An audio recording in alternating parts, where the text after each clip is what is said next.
welcome back to Getting to the Top, where I interview transformational leaders about their leadership journey. And today I have the absolute honor and delight of introducing you to Nathalie Richards, who is a phenomenon in so many respects. She's the CEO of SEO London, which is a charity set up in 2000 to help talented young people from underrepresented backgrounds to achieve career success in competitive industries. Since its founding 25 years ago, SEO has helped over 9,000 students to find internships and full-time jobs. Under her stewardship at SEO London, it has expanded its footprint, reaching across borders with initiatives like the Finance Academy in Paris, which now helps hundreds of students annually.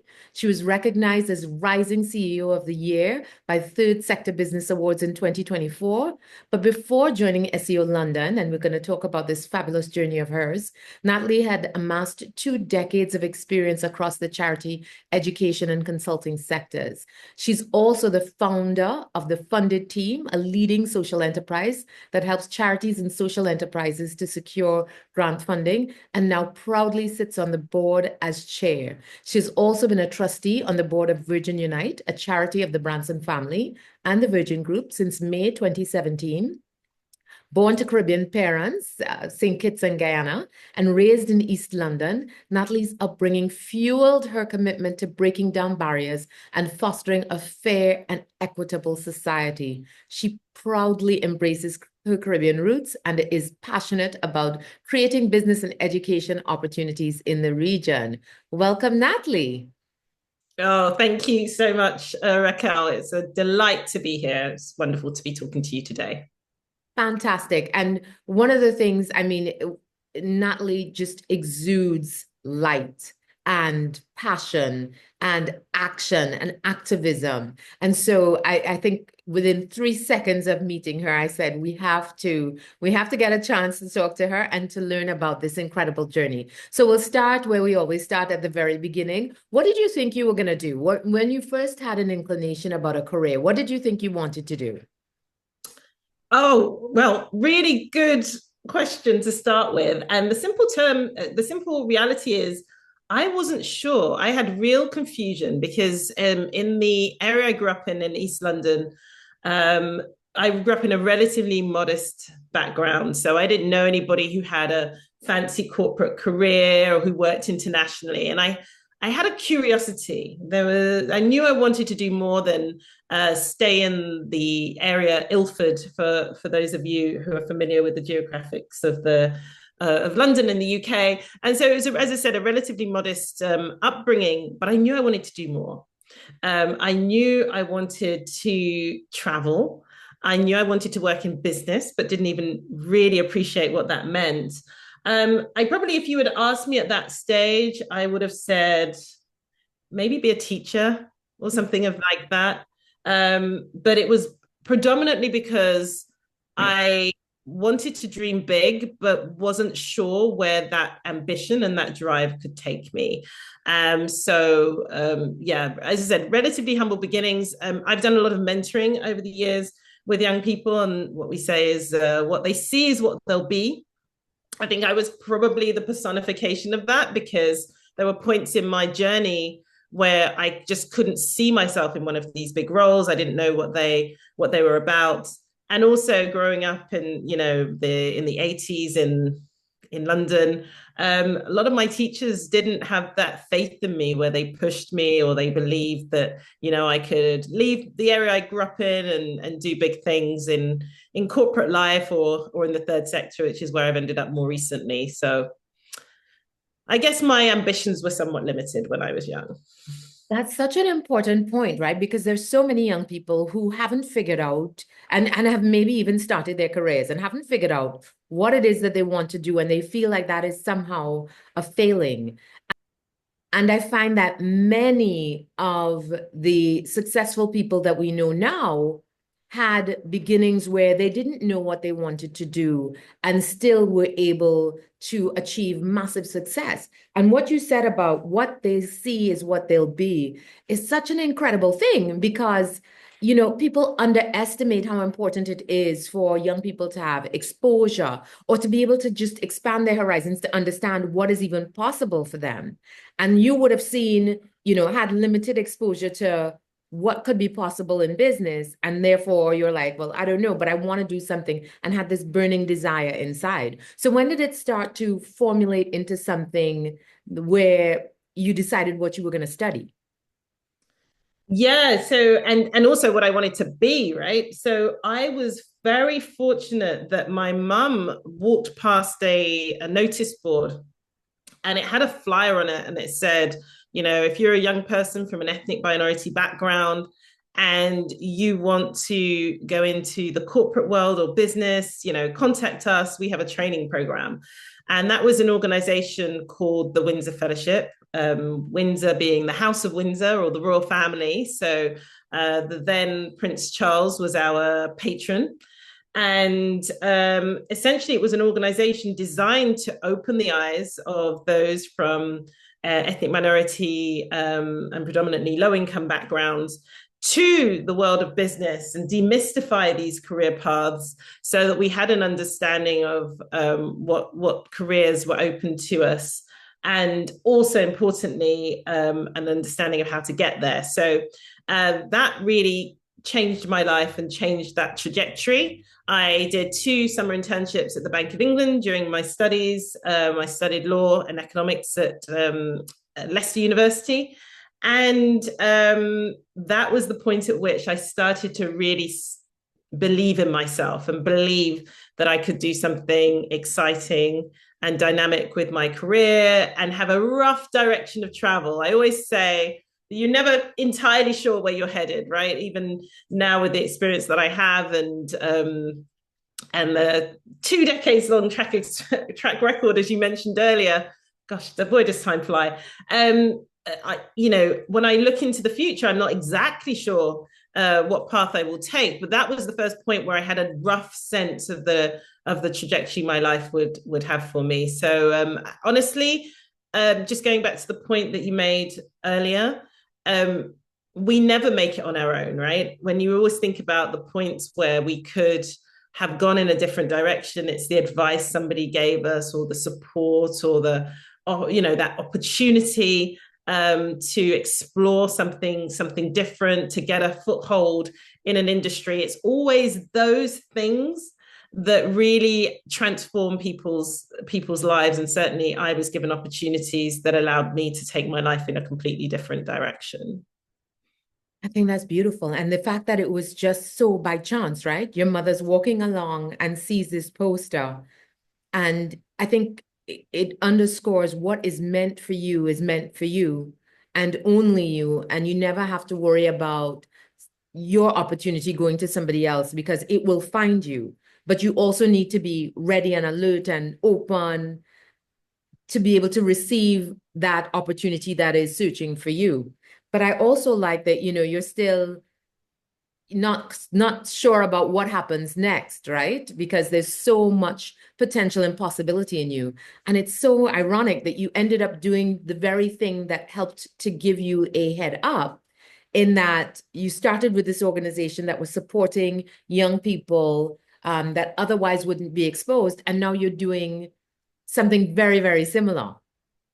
Exactly. And I would also add that that's not necessarily a coincidence, right? And the reason I'm drawn to this work is because I know it works. And I know that it's so incredibly important just to give those opportunities to folks who typically have not had them. Our mantra at SEO London, where I'm chief exec, is we believe talent is everywhere, but sadly, opportunity is not. And so what we want to do is to connect talent with opportunity and nurture that talent and see it grow and then give back to the generations that follow. And for me, I'm very fortunate in my current role that I'm able to live that mantra and live those values. Okay. And when you talked about no one ever makes it on their own, that is so true, right? Because sometimes you see all of these people who claim to be self-made, and there was always a point at which someone supported them on the next step of the journey. So Yep. your mom sees this poster, you get into this fellowship. So then what happens after that? So first of all, the fellowship was the first opportunity for me to spend time with other young people who were going through a similar journey, who had talent and ambition, who were from ethnic minority backgrounds, from all around the country. So they weren't just from London or the surrounding areas, which was where I'd spent all of my time growing up. And so it was an opportunity, first of all, to be with a peer group that got it and got me. And with that peer group, focus on a number of different aspects that would help me to build a successful career. So we would have a boot camp on negotiation or communication or presentation skills or CV writing. So there were a number of different employability skills and soft skills. At that time, we were doing it in a residential. So we would be going to Manchester or Birmingham or some of these cities that I only heard of and I'd never visited before. But again, spending, 3-4 days together thinking about our personal development. And it was the first real investment in myself at the time. And as I said, it was transformational for me. I did 2 summer internships that I secured at the Bank of England, and remember being the only Black person at that time in a management capacity. In fact, they wanted to run an advertising campaign to attract more diverse candidates to the Bank of England, particularly from the Black heritage community. And at the time, they didn't have anybody else but me to ask, which was interesting because I was an intern. And they actually said, well, okay, we're going to stage the photo so it looks like you're the manager giving work to a subordinate, when actually the person who was receiving this paperwork from me, looking quite serious as if I was delegating, was actually a manager and I was just an intern. But the point being that within the organization, there was so little diversity that they had nobody else to ask to do this photo shoot. So it was very, a little daunting going into an environment where you look very different to other folks, but people in the main made me feel welcome. And it was a very enriching experience for me. And the first time I thought, I could work in a place like this. I could do this, and that people would value my skills and what I brought to the table. So that was a hugely important part of my journey. That's interesting, this photo shoot. I wonder if in that moment of having to play the role of manager as an intern, if that didn't sort of switch something in your mind, like, I see this now, I see how this could work. Absolutely. The other thing that it did for me, and I know some people might read that situation differently, is I also felt that there was a desire for things to change. I mean, the reason that the Bank of England was sponsoring me and my participation on the program was because they recognized the talent that that existed within diverse communities, and wanted to say, look, we know we're not there yet, but we're on this journey, and we want to give you opportunities. So I had this sense that, yes, I had ambition and I wanted to work in business, but also that business wanted me and that I had something special to give. And so that was an important time for me. Yeah. And without getting too deeply political, but globally now there seems to be, and at least in the US, there seems to be a backlash on diversity and inclusion. What is your take on how that is ultimately going to land? Big question, but you're right. We can't avoid the elephant in the room. These are very precarious times for this sector. I would say that much progress has been made around seeing more visual representations of people from different backgrounds in many spheres of life. And the organizations that we support at SEO London are predominantly in the financial services space or financial services adjacent, but we also support consulting, insurance, and a bunch of other fields. And so I have seen progress. It's definitely not the world it was 25, 30 years ago when I was starting my career. Um, at the same time, there is still a lot of work to do. And increasingly, that work is through the lens of those young people from less well-off backgrounds, because there's a bigger correlation between what your parents earn and your outcomes in life than any other factor. And a lot of intersectionality, right, between ethnicity and those folks who are struggling economically. I say that because my advice, my hope, my aspiration is that if we are changing the way that these programs look, and there is, they are definitely under fire. It's not a coincidence that his very first day, President Trump sought to eradicate the diversity in the DEI programs. If we are to move away from some of those programs in the form that they had before, they really need to be replaced with something that just talks about socioeconomic disadvantage, that just reaches those young people from the least well-off backgrounds and provides them with the tools to be able to succeed. And that will be disproportionately folks of color, because unfortunately in the US, like so many other places, folks of color are particularly disadvantaged.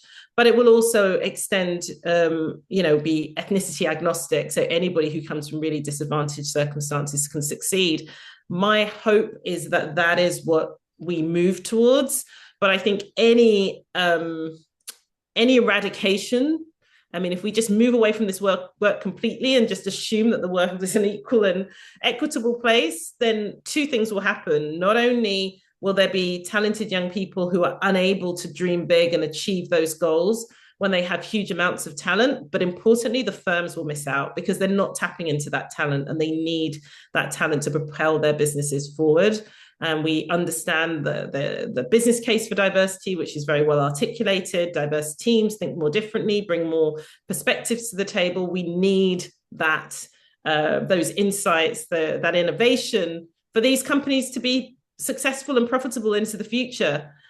So my hope is that the organizations will get that, and there'll still be a commitment. It will just look slightly different. I think all of that being true, but the other thing is all of the work that you have done over the past, 25 years of SEO London, not only you, but SEO London, that can't be unraveled overnight. So speaking to the progress that has been made, we are so fortunate for this work to get this talent and to have young people see different potential. And the fact is, it does look very different. It looks different from when I exited high school and what the possibilities were for women and the opportunities for women in leadership. So we see all of the progress that we've made, understanding that that progress is under threat, but it does not come undone overnight. And I think our obligation in this space, I'm certainly always advocating for women and women of color, getting access to more spaces so that we have this diversity. And the point you made, which I thought was so beautiful, is it's less about the people. And yes, fundamental fairness is important, but it creates a better world for all of us. It creates better companies. It creates more profitable enterprises. And sometimes I think, we focus on the fairness without realizing this is better in every possible way. Absolutely. Look, the organizations don't get behind this work because it's tokenistic, right? They understand that they want to get the best talent that's out there, and that talent doesn't look homogenous, right? It comes in many different shapes and sizes and colors, and they want to tap into the best that's out there. So absolutely, there's a very strong business case for diversity, and that benefits all. But what I would also say to your first point about the progress that we have made, if I think about my family, I explained that I come from on my dad's side, St. Kitts and Nevis, on my mum's side, Guyana. So my grandmother was a seamstress, and she was having my mum in the 40s, right? In the late 40s. And, my grandmother's grandmother was coming out of the out of slavery in the Caribbean. And I just think about how far we have come, how far we've come in my family, how far we've come as a Caribbean community. And I just think there is so much opportunity out there because there's so many examples of Black excellence in the UK, in the US, doing amazing things. And what I would say, and possibly to some of your listeners, is that we can each be the change we want to see in the world. I mean, I'm fortunate enough to be able to do this through my day job, where I'm creating opportunities for kids from underrepresented backgrounds, from Black households. But we can all do that, right? We can all look for chances to coach and have that lunch with a kid that we've seen around. And, we just wonder to ourselves, actually, what is he going to do when he finishes school? Be that person who gives advice on what university to go to or what job to get, or who says, why don't you come into my office and, you can do some work experience for a week. Like, we can all now play a part and play our role and keep this work moving forward. So yes, absolutely. I hope that there is a sustained interest, whether it's at a government level, business level, in this type of work. But I think we also have the power and the influence now that we can drive some of those changes ourselves. Absolutely brilliant. So continuing on the path, so you do those 2 internships now, then what's next? So next, I joined a career that I'd never even heard of before, the role of a consultant, a management consultant, where I was working at Accenture, which was formerly Anderson Consulting. And so I started off in the rather unglamorous role of testing billing interfaces for a big energy provider in London, just outside of London. Which at first I kind of balked a little bit at because it was not the most glamorous of roles. But actually, I learned so much about the world of business, about how business is operated, how you could create technology projects and very quickly be able to implement those projects and see the benefits across the business. A short time afterwards, I was fortunate to move to Paris. I spent some time in France during my university years. So by this point, I spoke French fluently. So I was working actually for BP, developing a procurement system for them as the only on-site Accenture person in their Paris office, which was hugely exciting. And, at this point, I'm in my early 20s, right? And I'm running an e-procurement project in Paris, which was just phenomenal. So it allowed me to see some practical applications of the business world, to develop a love for technology and the pace of change that you experience when you're dealing with tech. I was a project manager, so I was able to bring together a bunch of folks, some folks from a tech background, some from the business, some with a functional or an operational expertise, and make things happen. So that was a really exciting time. And I quickly progressed to manager at Accenture. And at that point was thinking what's next for me, and went off to get my MBA from INSEAD, which is an international business school based out of France, Singapore, more recently Abu Dhabi as well.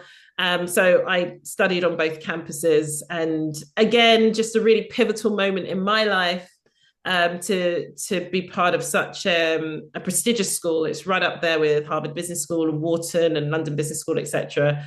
So it was, another quite momentous year in my journey. That's brilliant. And, I find that so many extraordinary women started out as management consultants. I had a chairman once who I just an encyclopedic knowledge of so many things. And she started out as a management consultant. And I started when you're looking for yellow cards, you see yellow cards. And I realized that there's so many women who got their start in management consulting, and given the broad base that you see and the experience that you get in going into a business and sort of figuring out, like separating the pieces and then putting it back together and doing that over and over, that provides you with such a strong base to be able to catapult to anything thereafter. Absolutely. And one thing I often say, quite crudely, perhaps, is that as a consultant, you're very used to being thrown into environments where, often very little about the business context that you find yourself in. And you very quickly need to be able to ask some key questions to understand what you need to know, to be able to bring your expertise and hopefully apply that to your field. So it builds a lot of confidence. And obviously in women who on occasion don't necessarily have the confidence that some of their male counterparts do, for a variety of reasons, but you get used to being, you get comfortable with being uncomfortable, if I can put it that way, right? You get good at being thrown into the deep end and having to think, right, what do I need to do here so that I can thrive and I can find a path forward for my, for my team and for my client. And that's a really, really good skill for anybody to have, but I'd say particularly women who are successful. I can imagine it's a very valuable string to have to their bow. Yeah, and I think I love that concept of getting comfortable being uncomfortable. But I also think that each time you're thrust into a situation and you not only survive but thrive, you again, as you're saying, you build the confidence that I can tackle tough things. I can, get through something that I thought might have been impossible or might have killed me. And so each time you do that, you realize, I am capable. I am strong. I am able to overcome these challenges. But what was it about you and the way that you operated, especially being such a young person in Accenture, that allowed you to become a manager? Like what were the specific things that you did or qualities that you had that helped to propel your career there? I mean, one thing that I'm very grateful to Accenture for is that it normalized the fact that you could be quite ambitious. I mean, you could sit down with somebody and say, look, I want to make manager within the next 2 years. What sort of things do I need to be doing? What things do I need to be focusing on? And so particularly for my manager promotion point, I was promoted prior to that to a senior consultant. I um I spent a lot of time thinking about what excellence looked like in every role. Like I was very concerted about, okay, I need to do all the things that are being asked of me, but I need to be going above and beyond in their certain areas so I can really demonstrate that I stand out from my peers. And I can also think about some specific examples where things really did not go to plan. I mean, there was one project I was on, and a series of managers and leads on the project left in close succession, and then it was like, are we going to be able to deliver on time? And a lot of moving parts, and we were massively under resourced.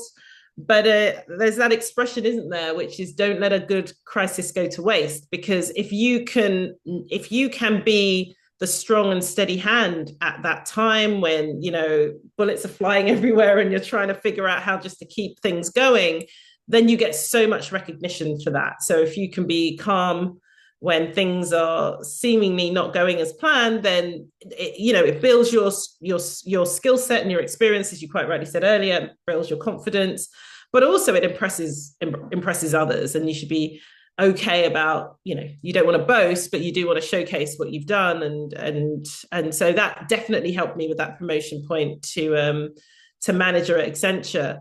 And shortly after that, actually, one experience that I did forget to mention is that I then went to, just after being promoted to manager, I was very fortunate to go to South Africa and be part of a project that we were running with ActionAid International, which was, is an NGO. So it was a secondment that I did outside of Accenture, where you take a salary cut, but you get to do something really exciting, but working in the third sector. And I just mentioned that because for me, having met this massive milestone of this promotion, this really important promotion in my journey as a management consultant, I was then also able to do something that on a very personal note, I found so enriching. I'd watched the unfolding of events in South Africa, particularly the end of apartheid, with huge interest. I was one of the kids wearing the t-shirts back in the Free Nelson Mandela t-shirts back in the late 80s and early 90s. And so it was amazing to have been able to spend time in the noughties in South Africa, helping to build an international NGO, the only international NGO at the time, and I think perhaps even now, that was headquartered in a developing country. And so it was wonderful to be part of that team and to build off the back of my Accenture experience. I think that's beautiful. And there's so much for us to unpack there. One, I think one sort of key lesson is going into an organization and either having that correct conversation about where you want to be. And I appreciate that it is not always a safe space, but if it is a safe space, having that conversation that says, here's where I want to go, and being able to map where you are against the objective that you set for yourself, and having the organization, where possible, help you to make that move. But the second thing is to identify what excellence looks like. So when you identify what excellence looks like, and then you determine, I am going to go above and beyond to meet that standard of excellence. One, to get recognized, and two, making sure that you are not only sort of quietly, as so many women do, quietly shining, but that you are also, making it known in the way that in today's world is acceptable for women to make it known, but to say, I'm doing these things because I am on a journey. And I think the most important thing for me is being willing to follow your purpose. So you were, against all odds, have this amazing job in Accenture, shining and excelling in your career, have been promoted to manager. And for many people, that would have been, well, let me hold on to this for their life and not go on this secondment, which means a lot to me in my soul. And you took your free Nelson Mandela t-shirt and you're like, I'm taking this same Yeah. path and going to South Africa to help set up this NGO. And I think, it's such a brave thing to do, but also just proof that if you follow your passion and the thing that sets you on fire, ultimately it works out. Absolutely. And just to echo your point, also just having a sense of yourself and what drives you, because yes, this was my professional track and I was being very sort of clear about where I wanted to take my career, but then part of me also wanted just to give back. I knew how fortunate I was. I knew that certain people had helped me on my journey, and I wanted to help others to achieve their dreams, as I said. So I was mentoring with the 100 Black Men of London, that has women mentors as well, but it's a male-led organization, particularly around the role of fathers as leaders in the community. I was doing work and volunteering with Young Enterprise and many other initiatives. So for me, a transition was, now I've done that in kind of quote unquote the first world in the UK. And now I really want to go to Africa. I want to go to really appreciate some of the challenges and opportunities firsthand that existed on the continent. So yeah, it was definitely a very enriching opportunity. I love that. All right. And I think this desire to give back, I'm probably going to say something a little controversial now, but this desire to give back, I think, is excellent and it is good. And we should all pursue that desire to give back. However, it's far too often that you have women feeling obligated to be in this position of giving back, and men not feeling that obligation. And what that tends to look like, and what we're seeing in my day-to-day work, is that all of this sort of nonprofit work is being managed by women, and all of the for-profit work is being managed largely by men. And so we still end up with this, women are being paid less because we're in nonprofit spaces, and men are being paid more because they're in for-profit enterprises.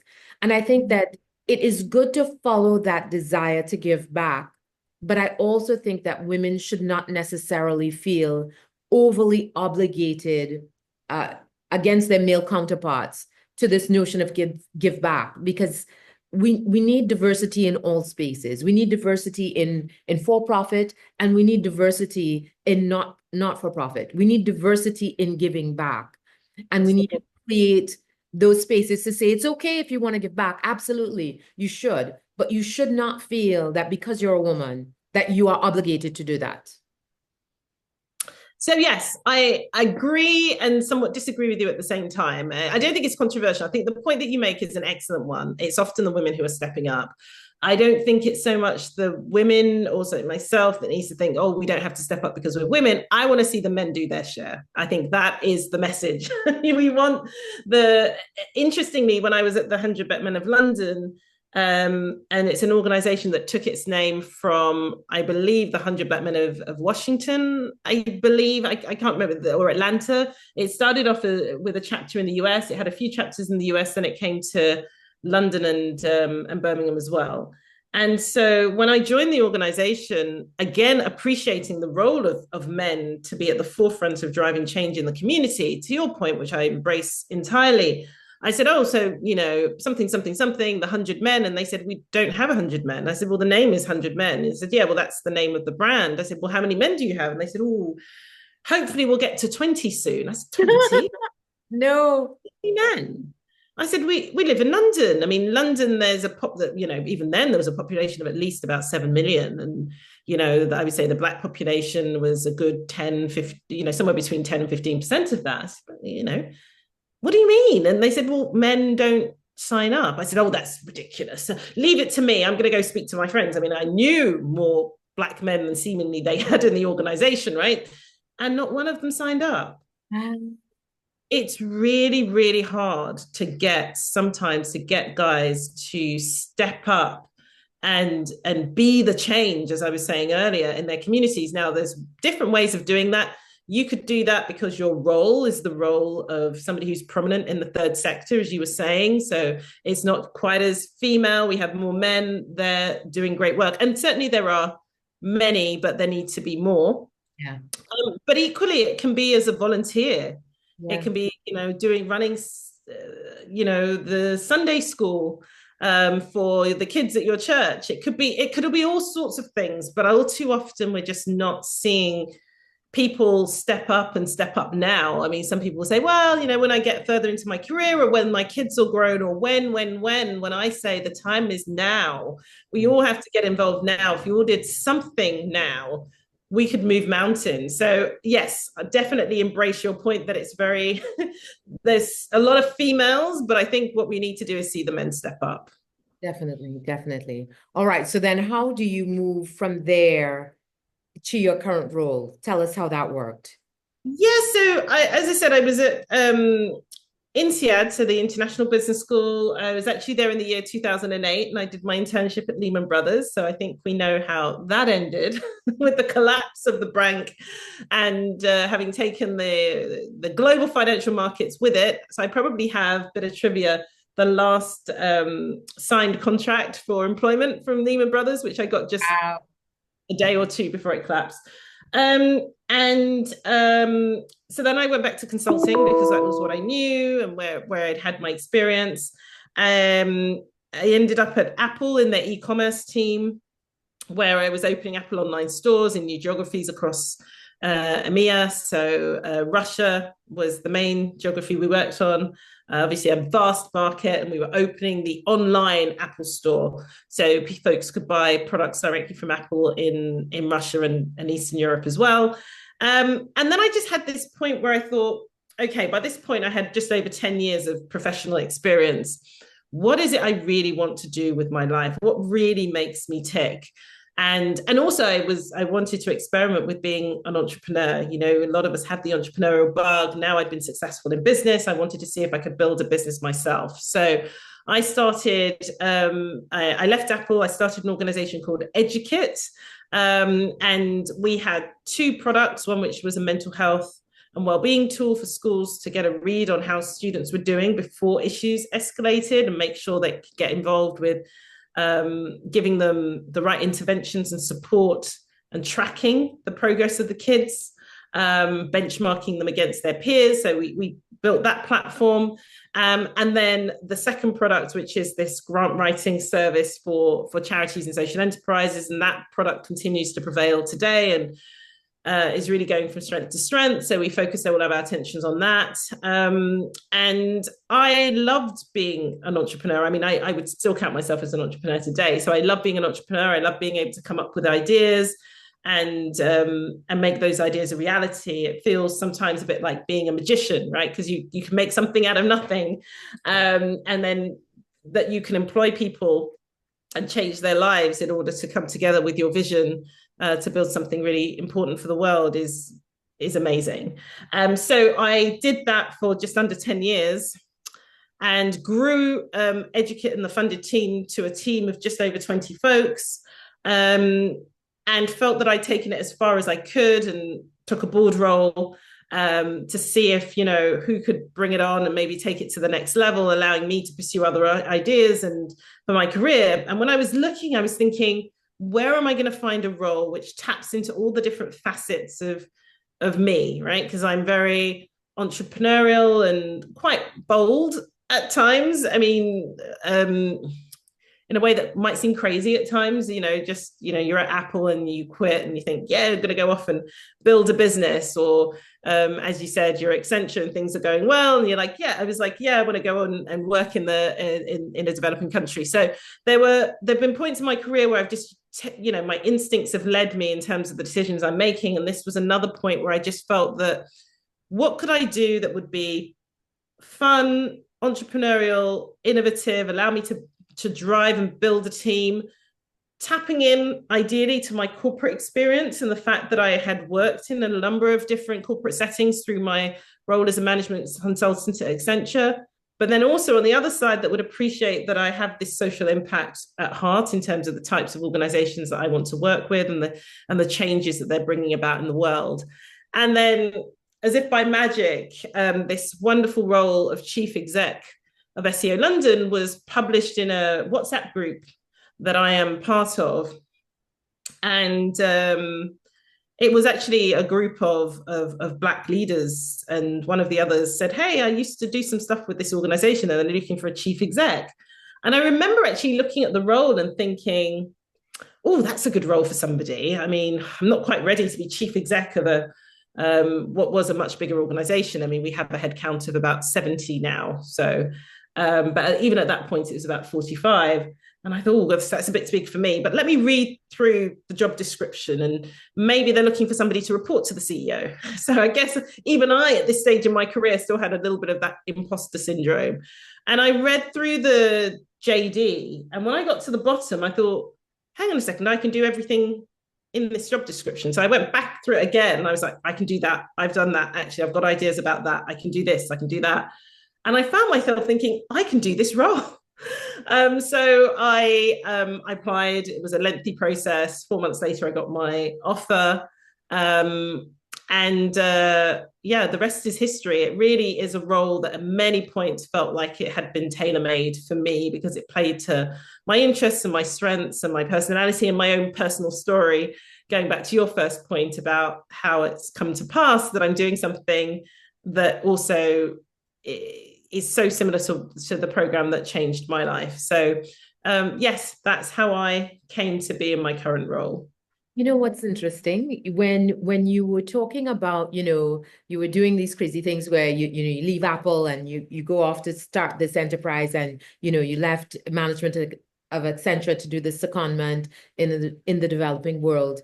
The question that came to me at that point, just before you said you see this role for SEO London, and then you think, I can do a role that reports to that role rather than I can do this role, was typically when you find someone willing and able to take chances, it is because they have some massive safety net at the bottom that says, you know what, leap, jump, you'll be fine.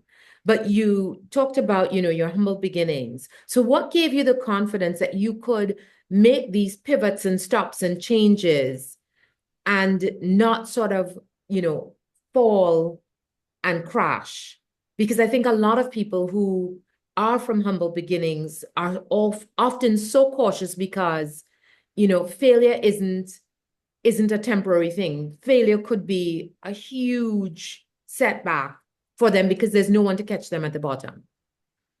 Yeah, look, I have failed more times than I care to share or to mention. Failure is part of the journey, right? But what I would say is I'm also very resilient, and in terms of my upbringing, it wasn't so much even that we didn't have resources. It was also quite, at times, unfortunately, quite a turbulent upbringing in my family life. So I have been through a lot, and that brings with it a kind of a sense of strength, and I'll get through this. I mean, if there's a time at which in my career I feel like I have to do something, like this is just how can I articulate it? If everything is telling me this is the time to take another step on the journey, I never let fear hold me back from that. And um, what I would say is that when it's come to finding roles where you're selling yourself, you're selling your skills, if you really believe in yourself, you will do okay. I one of the things I never fell into the trap of in my career, and touch wood, I won't, is that you get on this trajectory where you're earning perhaps more money than you thought you might. Certainly when I was in Ilford with no idea of what I would do after leaving school, that was the case. And then you live in the really big fancy house, and you have a really expensive car, and you have a lifestyle that therefore requires you to maintain a certain income level. Otherwise, everything falls apart. So even if you wanted to be bold, you couldn't. I've always been much more prudent in terms of my finances, and it's something I would definitely advise, particularly any of your younger viewers. Like, don't go out and buy the latest this or things that are material, but then actually will trap you. I mean, there's that saying, isn't there, that employers give you a job because they want you to be just over broke, right? JOB. They want you to be so dependent on going in and working for them that you can't leave them even if you want to. And if you find yourself in that position, then it will feel much more daunting. I would say I was able to take some chances because I felt that if things didn't work out, I would be able to find another role. It may not be at the same level, it might be in different contexts, but I would do all right. So I don't know if that's helpful or inspiring to some, but for me, it was always important to have that free, to have that liberty, or to be free enough just to go where my heart told me to go. And I have to say that I'm very fortunate it's led me to the wonderful role that I have today. Phenomenal. So I love that you always trust your gut, and that you are financially prudent, and that allows you to take the chances that you need to take to have the life that you want. But now that we're getting ready to close, I want to ask you for what is the best advice you've ever received? Ooh, I think that it's so important that you believe in yourself. And if you find that hard, the kind of fake it before you make it is a really, really good mantra. Because if you don't bring that drive, that self-belief, others aren't going to do it for you, right? I mean, I often tell this to the kids that we mentor on the program. You have to believe that you can do it. And that's why you get rid of the imposter syndrome. You see that you can achieve big. So I really think it's that self-love and that self-belief, and knowing that everybody, irrespective of how much money they've got, what they look like, whether they're male or female, everybody has those fears, those doubts that, oh my goodness, is it going to work out for me or not? So if you kind of embrace that and you think, I've got this, I believe in myself. And even if you're not quite there yet, you just tell yourself that until your actual head and your heart catches up, then that can really enable you to do wonderful things. And I think that for me has been the best advice that I've received. Oh, I think that's beautiful and such a great place to end. Either believe in yourself, which you should, because you are capable and you are competent and you can do this. And if you don't, fake it till you make it. Convince your heart. Yes, let your head convince your heart that you can do this because you are capable and you are competent and you have got this. So, go for bigger things than you think you are capable of, and you will figure it out and follow your passion. Do the things that frighten you. You need to work outside of your comfort zone. And I love trust your gut. Trust your gut. It's Yes. not going to lead you incorrectly. Yeah, and the last thing I will add is it's not to say that you always win. I mean, sometimes you will have a failure or have something that didn't go your way. But you know what? When I have, either they have been relatively small and not as daunting as I thought, or my goodness, boy, did I learn. Like I have learned more from the failures that I've had in business and sometimes in professional settings then, and I loved my INSEAD MBA, and I think it's a wonderful course. But in many respects, I've learned more through life experiences than I did through sort of a fancy MBA. Like lean into that. What did you learn? What would you do differently? And honestly, then the sky is the limit, and you can't buy that experience. That is incredibly valuable. So yes, definitely fake it till you make it, and be fearless. Oh, I love it. I love it. I love it. And yes, and listen, you don't learn as much from the successes. I'll tell you that. You learn from the failures. So when you see wildly successful people, know that they've failed a lot. So be willing to fail and take those failures and learn the lessons and then try again. You only fail if you don't keep trying to do something new and extraordinary. Thank you so much for staying with us till the end. And if you haven't already, please subscribe. You can subscribe on Apple or on YouTube or wherever you get your podcasts. We really appreciate your support, and I hope you're out there doing extraordinary things. Thank you so much, and see you next time. Bye.